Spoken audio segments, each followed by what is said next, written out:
রাজশাহীর খবর, সেখান থেকে যুক্ত হচ্ছেন সহকর্মী মেহেদী হাসান শ্যামল। শ্যামল, রাজশাহীর পরিস্থিতি আমাদেরকে জানাবেন, এই মুহূর্তে কেমন দেখছেন?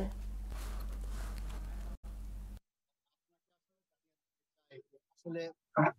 মাসব্যাপী যে করে যাওয়া আন্দোলন, সাধারণ শিক্ষার্থীদের কোটা সংস্কার আন্দোলন, সেই কোটা সংস্কার আন্দোলনের বিভিন্ন সময় আমরা যে বিভিন্ন স্লোগান তাদের মুখে শুনেছি, সেই স্লোগান কিন্তু এমন ভাবে তারা স্লোগান দিয়েছে যে জেগেছে রে জেগেছে, ছাত্র সমাজ জেগেছে, রেগেছে রে,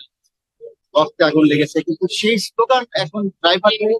তারা এখন একটাই স্লোগান দিতেছে, দফা এক, দাবি এক, এই সরকারের পদত্যাগ। তা আমরা আসলে সার্বিক বিষয়ে তাদের কাছে আমরা জানতে চেয়েছিলাম বা জানার চেষ্টা করেছি বিভিন্ন সময় যে এই স্লোগানের পরিবর্তন কিংবা এই যে বিভিন্ন আশ্বাসন থাকে, এবং গতকাল থেকে ব্যর্থ থাকা এই কারণ আমি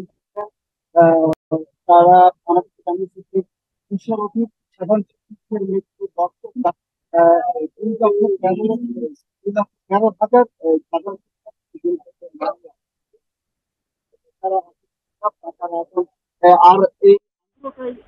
পরিবর্তন করে দিয়েছেন বা পরিচয় পরিবর্তন করে দিয়ে আসলে এখন সরকার পতনের আন্দোলনে তারা নেমেছে। তো আমরা একটা জিনিস গতকাল থেকে আপনাকে বলে রাখতে চাই, গতকাল আমরা যে ছাত্ররা, সাধারণ শিক্ষার্থীরা যারা আন্দোলন করে, তারা মিডিয়ার উপরে অবস্থান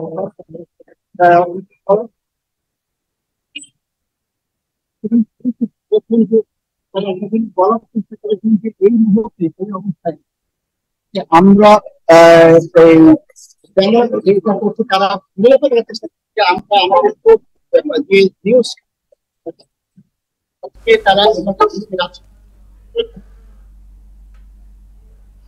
শ্যামল, ধন্যবাদ আপনাকে আমাদের সাথে যুক্ত হবার জন্য।